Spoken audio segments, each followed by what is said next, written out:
नमस्कार बंधुरा आज के तुम्हारे साथे आमी एक जन्माष्टमी रेसिपि शेयर करते चलेছি। जन्माष्टमीते এটা বানাতেই হয় আর আমরা প্রত্যেকেই বানিয়ে থাকি। তাহলে আমি কিভাবে বানিয়েছি এটা একবার দেখে নাও। ভিডিওটা যদি ভালো লেগে থাকে লাইক কমেন্ট শেয়ার করো। আমি সুস্মিতা রান্নাবান্নায় স্বাগত জানাচ্ছি। আর আমি খুব সহজভাবে এটা বানানোর চেষ্টা করেছি। যদি ভালো লেগে থাকে প্লিজ কমেন্ট করে কিন্তু অবশ্যই জানিও। আর আমি কি দিয়ে বানিয়েছি কিভাবে বানিয়েছি তাহলে ভিডিওটা প্রথম থেকে লাস্ট পর্যন্ত দেখার অনুরোধ রইল। কেমন লাগলো তারা কমেন্ট করে প্লিজ জানিও। চলো দেখে নেওয়া যাক।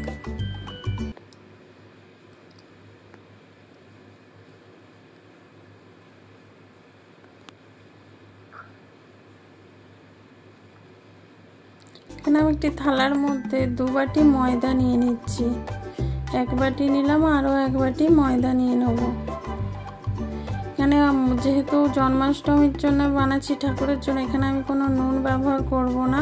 আমাদের বাড়িতে নুন দেওয়া হয় না ভোগের রান্নাতে। এখানে দিয়ে দিচ্ছি আমি তালের মাড়ি, 1/2 বাটির মতন তালের মাড়ি এখানে দিয়ে দিচ্ছি। এবার ভালোভাবে আমি এটা মাখিয়ে নেব।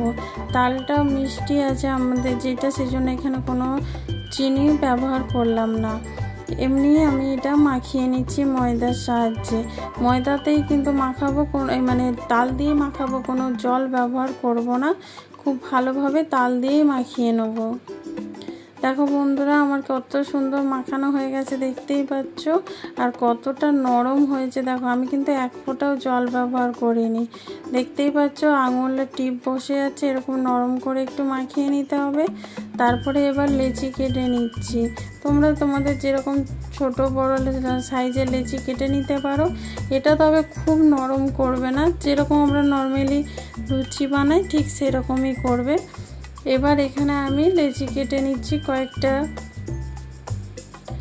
এখানে আমার 6টার মতন লেচি আমি করে নিয়েছি। এবার আমি এরকম ছোট ছোট করে লেচিগুলো আমি করে নিচ্ছি গোল গোল। এবার এখানে রুটি বেলা নিয়েছি দেখতে পাচ্ছ। রুটি বেলার মধ্যে আমি অল্প করে এখানে তেল দিয়ে দেবো। এটা অল্প করে একটু তেল দিয়ে দিলাম। দিয়ে এবার লুচিটা আমি বেলে নেবো। একদম অল্প করে তেল দেবে, বেশি তেল কিন্তু দেবে না, তাহলে কি হবে স্লিপ খাবে। যেহেতু তাল দিয়ে মাখানো হয়েছে এটা স্লিপ খাবে। তোমরা একদম অল্প করে তেল দেবে। দেখো দিয়ে আমি ভালো করে এটাকে বেলে নিচ্ছি। একদম বড় করে একটু পাতলা করে বেলে নেবে। যত পাতলা করে বেলে নিতে পারবে তত কিন্তু খেতে ভালো হবে। এরকম করে আমি সবগুলো বেলে নেবো। দেখো আরও একটা আমি বেলে নিচ্ছি। একই রকমভাবেই কিন্তু আমি বেলে নিচ্ছি।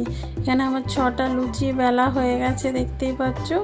এবার কড়াতে তেল বসিয়ে দিয়েছি। তেলটা ভালো করে কিন্তু গরম করে নিতে হবে। ভালো করে গরম হয়ে গেলে তারপরে লুচিটা দিলে কিন্তু ভালো ফুলবে।